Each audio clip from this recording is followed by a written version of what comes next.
Students, आज के इस लेक्चर में हम लोग स्टडी करने वाले हैं parts of speech. Parts of speech को हिंदी में कहते हैं शब्दभेद। क्या कहते हैं हिंदी में? शब्दभेद।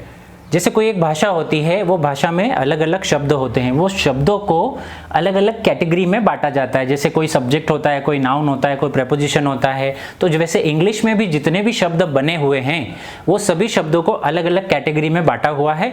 वो कैटेगरी को हम लोग बोलते हैं पार्ट्स ऑफ स्पीच। क्लियर हुआ होगा? एक एग्जाम्पल से समझते हैं। जैसे एक स्कूल में अलग अलग टीचर होते हैं, तो उनको रिस्पॉन्सिबिलिटीज दी जाती है, उनको अलग अलग कैटेगरी में बांटा जाता है कि आप मैथ्स टीचर है, आप इंग्लिश टीचर है, आप हिंदी टीचर है, तो आपको यानी फिर टीचर्स को अलग अलग कैटेगरी में बांटा गया है, तो वो कैटेगरी को हम लोग बोलते हैं पार्ट्स ऑफ स्पीच।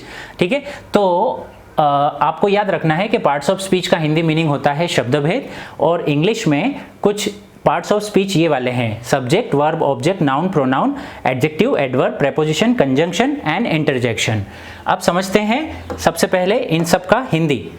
इनको हिंदी में क्या बोला जाता है? सबसे पहले सब्जेक्ट को हिंदी में कहते हैं कर्ता। हिंदी में क्या कहते हैं? कर्ता। वर्ब को हिंदी में कहते हैं क्रिया। ऑब्जेक्ट को हिंदी में कहते हैं कर्म। नाउन को हिंदी में कहते हैं संज्ञा अथवा नाम। संज्ञा अथवा नाम। प्रोनाउन को हिंदी में कहते हैं सर्वनाम। प्रोनाउन को क्या कहते हैं? सर्वनाम। एडजेक्टिव को कहते हैं विशेषण। एडजेक्टिव, विशेषण। एडवर्ब को कहते हैं क्रिया विशेषण। क्या कहते हैं?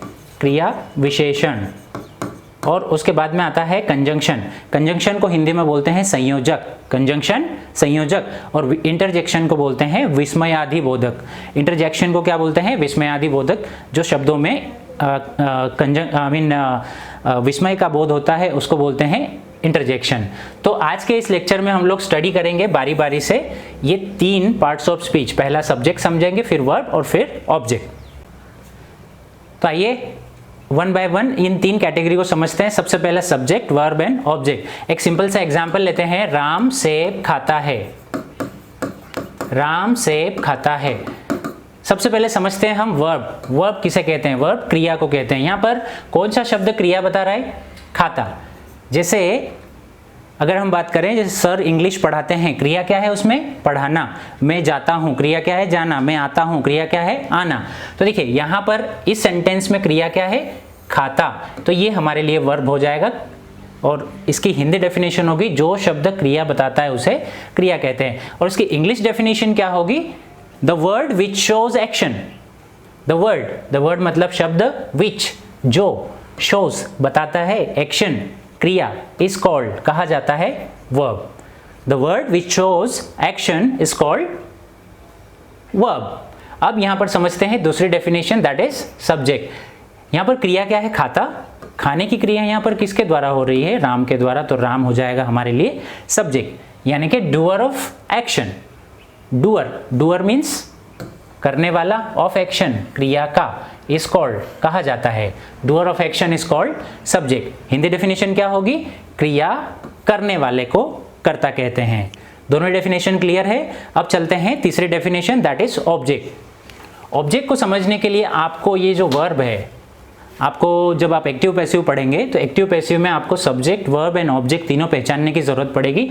उस समय ये जो मेथड है ये आपको याद रखना है ताकि आपको समझ में आएगा। तो चलिए सबसे पहले यहाँ पर वर्ब को आप पहचानेंगे। वर्ब क्या है? यहाँ पर खाता। उसको पूछेंगे आप क्या, अथवा आप पूछेंगे कहाँ, और जो आंसर मिल जाएगा उसको आप बोल देंगे ऑब्जेक्ट। तो सबसे पहले देखिए वर्ब है खाता, उसको पूछे क्या खाता है, तो आंसर कुछ मिला सेब, तो सेब हमारा हो जाएगा ऑब्जेक्ट। बहुत सिंपल है। फिर से कुछ और एग्जाम्पल, जैसे पापा पैसे कमाते हैं। क्रिया क्या है? कमाना। क्या कमाते हैं? तो आंसर मिला कुछ पैसे, पैसे हो जाएगा ऑब्जेक्ट। एक और एग्जाम्पल लेते हैं। मम्मी खाना बनाते हैं। क्रिया क्या है? बनाना। क्या बनाते हैं? खाना। खाना क्या हो जाएगा? ऑब्जेक्ट। तो इसकी हिंदी डेफिनेशन वैसे एक्चुअल में है नहीं, बट अगर बनाना चाहें तो हम बना सकते हैं। बोल सकते हैं क्रिया से, ये क्रिया है, क्रिया से क्या और कहाँ पूछने पर जो आंसर मिलता है उसे ऑब्जेक्ट कहते हैं। वंस मोर, क्रिया से क्या और कहाँ पूछने पर जो आंसर मिलता है उसे ऑब्जेक्ट कहते हैं। इसकी इंग्लिश डेफिनेशन कुछ इस तरीके से बोल सकते हैं, we can get object we can get object by asking what and where to verb. We can get object by asking what and where to verb. आपको यदि ये डेफिनेशन लिखना है, इंग्लिश और हिंदी डेफिनेशन दोनों ही डेफिनेशंस को आपको याद रखना है, और यदि आपको लिखना है तो आप इसको वीडियो को कुछ समय के लिए पॉज करके और फिर आप डेफिनेशंस लिख सकते हैं। चलिए हम अब आगे चलते हैं नेक्स्ट स्लाइड की ओर। इस स्लाइड में मैंने कुछ एग्जाम्पल्स दिए हैं। इस एग्जाम्पल में से, ये हिंदी सेंटेंसेस हैं, इन हिंदी सेंटेंसेस में से हम कोशिश करते हैं सब्जेक्ट को पहचानने की, वर्ब को पहचानने की और ऑब्जेक्ट को पहचानने की। चलिए, पुलिस चोर को पकड़ रहा है। सबसे पहले इसमें से वर्ब निकालिए। वर्ब क्या है यहां पर? पकड़ना, क्रिया है। ये हो गया वर्ब। कौन पकड़ रहा है? पुलिस। ये हो गया सब्जेक्ट। अब यहां पर किसको पकड़ रहा है? चोर, तो चोर हो जाएगा ऑब्जेक्ट। ठीक है। फिर प्रधानमंत्री भाषण दे रहे हैं। क्रिया क्या है? भाषण देना। भाषण देना, हिंदी में हम पूरा ऐसा बोलेंगे, भाषण दे रहे हैं। तो कौन भाषण दे रहा है? प्रधानमंत्री। अच्छा, भाषण देना हो जाएगा वर्ब, प्रधानमंत्री क्या हो जाएगा? सब्जेक्ट। और क्या दे रहे हैं? तो स्पीच, है ना। यहाँ पर हिंदी में हम ऐसा नहीं लिखते, बट इंग्लिश का इसका इंग्लिश इस तरीके से हो सकता है, prime minister is delivering speech. तो डिलीवरिंग जो है ये वर्ब है और स्पीच जो है ये ऑब्जेक्ट हो जाएगा। थर्ड, बच्चे क्लास में प्रश्न पूछते हैं। क्रिया क्या है? पूछना। कौन पूछता है? बच्चे। बच्चे हो जाएगा सब्जेक्ट। और कहाँ पूछते हैं? तो क्लास में, ये भी ऑब्जेक्ट है। और क्या पूछते हैं? प्रश्न, तो प्रश्न भी ऑब्जेक्ट है। ये ऑब्जेक्ट नंबर 1 है, ये ऑब्जेक्ट नंबर 2 है। ठीक है। क्या पूछने पर जो आंसर मिलेगा वो हमारा फर्स्ट ऑब्जेक्ट होगा, और कहाँ पूछने पर जो आंसर मिलेगा वो हमारा सेकंड ऑब्जेक्ट होगा। नेक्स्ट, वह मुझे हर बार धोखा देता है। क्रिया क्या है? धोखा देना। सब्जेक्ट क्या है? कौन देता है? वह हो जाएगा सब्जेक्ट। किसे देता है? तो मुझे, तो मुझे हो जाएगा आपका ऑब्जेक्ट। नेक्स्ट, लोग उत्साह से दिवाली मनाते हैं। क्रिया क्या है? मनाना। सब्जेक्ट, कौन मनाते हैं? लोग। लोग हो जाएगा सब्जेक्ट। और क्या मनाते हैं? दिवाली, तो दिवाली हो जाएगा आपका ऑब्जेक्ट। अच्छा, ये जो है यहाँ पर हर सेंटेंस में लिखा है, ठीक है, सभी सेंटेंसेस में है भी है, ये हमारा हेल्पिंग वर्ब है, जिसको हम हिंदी में बोलते हैं सहायक क्रिया। नेक्स्ट एग्जाम्पल देते हैं, मेरा भाई जा रहा है। ठीक है। क्रिया क्या है? जाना। कौन जा रहा है? मेरा भाई। मेरा भाई पूरा सब्जेक्ट होगा, है ना। अब इसमें ऑब्जेक्ट नहीं है। अगर हम बोलते हैं कि मेरा भाई इंदौर जा रहा है, तो इंदौर आपका ऑब्जेक्ट हो सकता था, बट यहाँ पर ऑब्जेक्ट नहीं दिया है। अब आगे चलते हैं। नेक्स्ट है, सर इंग्लिश पढ़ाते हैं। सर इंग्लिश पढ़ाते हैं। क्रिया क्या है? पढ़ाना। कौन पढ़ाता है? सर। देखिए, पढ़ाना वर्ब हो गया, ये सब्जेक्ट हो गया। क्या पढ़ाते हैं? इंग्लिश। इंग्लिश हो गया आपका ऑब्जेक्ट। नेक्स्ट, पापा पैसे कमाते हैं। क्रिया क्या है? कमाना। कौन कमाता है? पापा। पापा सब्जेक्ट। क्या कमाते हैं? पैसे। पैसे ऑब्जेक्ट। नेक्स्ट, वह खाना खाता है। क्रिया क्या है? खाता। ये वर्ब हो गया। सब्जेक्ट क्या है? वह। क्या खाता है? खाना। खाना हो जाएगा ऑब्जेक्ट। और है क्या है? हेल्पिंग वर्ब है। नेक्स्ट, भारत मैच जीतता है। क्रिया क्या है? जीतना। ये वर्ब। कौन जीतता है? भारत। भारत हो गया सब्जेक्ट। क्या जीतते हैं? तो हो गया ऑब्जेक्ट। और वापस से है क्या है? Helping verb. मैं दरवाजा खोलता हूँ। क्रिया क्या है? खोलना। ये आपका हो गया वर्ब। कौन खोलता है? मैं हो गया सब्जेक्ट। और क्या खोलते हैं? तो ये हो गया आपका ऑब्जेक्ट। तो आपको ये हिंदी सेंटेंसेस में सब्जेक्ट, वर्ब और ऑब्जेक्ट को कैसे पहचानेंगे वो अच्छे से क्लियर हुआ होगा।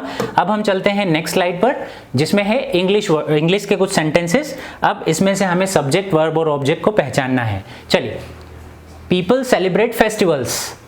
सबसे पहले यहाँ पर क्रिया जो है वो है सेलिब्रेट। सेलिब्रेट मतलब मनाना, है ना।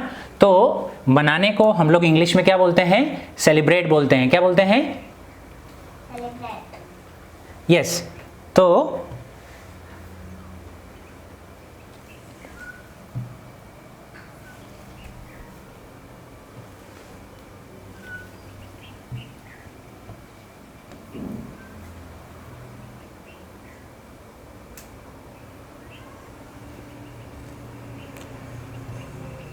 चलिए, अब कुछ इंग्लिश सेंटेंसेस लेते हैं और समझने की कोशिश करते हैं इसमें सब्जेक्ट, वर्ब और ऑब्जेक्ट क्या है। सबसे पहले है पीपल सेलिब्रेट फेस्टिवल। तो इसमें सबसे पहले वर्ब आपको ढूंढना है। किसी भी सेंटेंसेज में अगर आपको वर्ब मिल जाता है तो सब्जेक्ट और ऑब्जेक्ट इजीली मिल जाएंगे। तो इसमें what is verb here? Celebrate. Celebrate means क्या होता है? मनाना। अब इसको पूछिए कौन मनाते हैं, तो पीपल ये हो जाएगा आपका सब्जेक्ट, और क्या मनाते हैं तो आपको हो जाएगा ये ऑब्जेक्ट, SVO। ठीक है, नेक्स्ट देखते हैं। ही टेक्स मेडिसिन्स रेगुलरली। ही टेक्स मेडिसिन्स रेगुलरली। इसमें क्रिया क्या है? टेक, लेना। टेक मीन्स लेना। कौन लेता है? ही, ये हो जाएगा आपका सब्जेक्ट, ही हो जाएगा सब्जेक्ट। और क्या लेता है? तो मेडिसिन, मेडिसिन्स हो जाएगा ऑब्जेक्ट। और ये जो रेगुलरली है ये आपका एडवर्ब है। आप याद रख सकते हैं कि इंग्लिश में ly से जो शब्द एंड होते हैं वो ज़्यादातर एडवर्ब होते हैं। एक बार और, इंग्लिश में ज़्यादातर शब्द जो ly से एंडिंग जिसकी ly से होती है वो हमेशा आपके एडवर्ब होंगे। वो हम समझेंगे एडवर्ब क्या होता है, उनकी कैटेगरी समझेंगे in future. Okay, next third में देखिए, he sends letter to his father. Sends मतलब भेजना, ये हो गया आपका वर्ब। कौन भेजता है? ही हो गया आपका सब्जेक्ट। और क्या भेजता है? तो ये हो गया आपका लेटर आपका हो गया ऑब्जेक्ट, राइट। और टू हिज फादर, तो ये हिज फादर जो है ये भी हमारा ऑब्जेक्ट हो सकता है, ऑब्जेक्ट नंबर 2। आगे चलते हैं। Sachin hits the ball. Verb क्या है? हिट्स यानी कि मारना। कौन मारता है? सचिन, ये हो गया सब्जेक्ट। और क्या मारते हैं? तो ये हो गया आपका the ball object. Clear? Next चलते हैं। He is calling his friends. Verb क्या है यहाँ पर? कॉलिंग, बुलाना। कौन बुलाता है? ही हो गया सब्जेक्ट। और किसे बुलाते हैं? तो हिज फ्रेंड पूरा ऑब्जेक्ट होगा, खाली फ्रेंड नहीं। हिज फ्रेंड, किसे बुलाते हैं? हिज फ्रेंड, उसके फ्रेंड को बुला रहा है। I do not break rules. क्रिया क्या है यहाँ पर? ब्रेक मतलब तोड़ना। कौन तोड़ता है? मैं, सब्जेक्ट। और क्या तोड़ते हैं? रूल्स हो जाएगा ऑब्जेक्ट। तो आई होप आपको ये जो मैं एग्जांपल्स लेकर जो समझा रहा हूँ आपको क्लियर हो रहा होगा सब्जेक्ट वर्ब ऑब्जेक्ट को किसी सेंटेंसेस में से कैसे निकालेंगे। Now, police is chasing thief. Chasing मतलब पीछा करना। ये हो गया हमारी क्रिया। कौन पीछा करता है? पुलिस हो गया सब्जेक्ट। और किसका पीछा करते हैं? थीफ, तो थीफ हो गया हमारा object. Okay, now next, he is combing. Combing मतलब कंघी करना। कॉम्ब, कंघी को भी इंग्लिश में कॉम्ब कहते हैं, और कॉम्ब करना, कंघी करना भी होता है। तो कंघी करना हमारा वर्ब है। कौन कंघी कर रहा है? तो ही, ये हो गया सब्जेक्ट। और इसमें ऑब्जेक्ट नहीं है, क्यों? क्योंकि इसमें केवल हेल्पिंग वर्ब है, इज। आगे चलते हैं। Students are studying in the class. क्रिया क्या है? स्टडिंग यानी कि पढ़ाई करना। कौन पढ़ाई कर रहा है? पूछिए। आंसर मिला स्टूडेंट्स, ये हो गया हमारा सब्जेक्ट। और कहाँ पढ़ाई कर रहे हैं? इन क्लास, यानी खाली क्लास भी बोल सकते हैं और इन क्लास भी हमारा ऑब्जेक्ट हो सकता है। Now next, my brother is washing car. Washing क्रिया है, और कौन वॉश कर रहा है? माय ब्रदर सब्जेक्ट है। और क्या वॉश कर रहे हैं? ये हमारा हो जाएगा ऑब्जेक्ट। तो आपको इन एग्जाम्पल से क्लियर हुआ होगा कि सब्जेक्ट वर्ब और ऑब्जेक्ट को हम किसी सेंटेंसेस में से कैसे निकालेंगे। तो आइए अब हम लोग लास्ट जो हमारी स्लाइड है इसमें से कुछ वर्ब यानी कि क्रियाओं को याद करने की कोशिश करते हैं। आपको क्या करना है? ये मेरे साथ साथ, मेरे पीछे मेरे साथ साथ में दोहराना है ताकि ये सारे वर्ब आपको आज के दिन में लर्न हो जाए। तो चलिए, सबसे पहला है ड्रिंक। ड्रिंक पीना, ईट खाना, सिट बैठना, स्टैंड खड़े होना, राइट लिखना, रीड पढ़ना, गो जाना, कम आना, कॉम कंघी करना, रन तोड़ना, बाय खरीदना, सेल बेचना, डू करना, टेक लेना, गिव देना, फाइंड ढूंढना, इरेज मिटाना, मिटाने वाला इरेजर, ठीक है, सिट इन धरना देना। देखिए, खाली सीट अगर होगा तो बैठना हो जाएगा, लेकिन अगर हम बोलेंगे सिट इन तो हो जाएगा धरना देना, ठीक है। नाउ नेक्स्ट, सी देखना, वॉच देखना, स्पेंड खर्च करना, जैसे आई एम स्पेंडिंग मनी मैं पैसे खर्च कर रहा हूँ, अर्न कमाना, हेल्प मदद करना, लर्न सीखना, टीच पढ़ाना, सेंड भेजना, एजिटेट ये नया शब्द है, एजिटेट मीन्स आंदोलन करना, पुट रखना, इसको पट नहीं पढ़ते हैं। इसके रीजंस हम भविष्य में देखेंगे कि इसको पट क्यों नहीं पढ़ा जाता है। जैसे CUT कट होता है तो PUT पुट क्यों होता है, इसके रीजन हम लोग फ्यूचर में देखेंगे कि ये कट है तो ये भी पट होना चाहिए, लेकिन ये पट नहीं है, पुट है। क्यों है वो हम लोग देखेंगे। अब देखिए, पुट और पुट ऑन का मतलब होता है पहनना। जैसे पुट ऑन योर शर्ट, अपनी शर्ट पहन लो, पुट ऑन पहनना।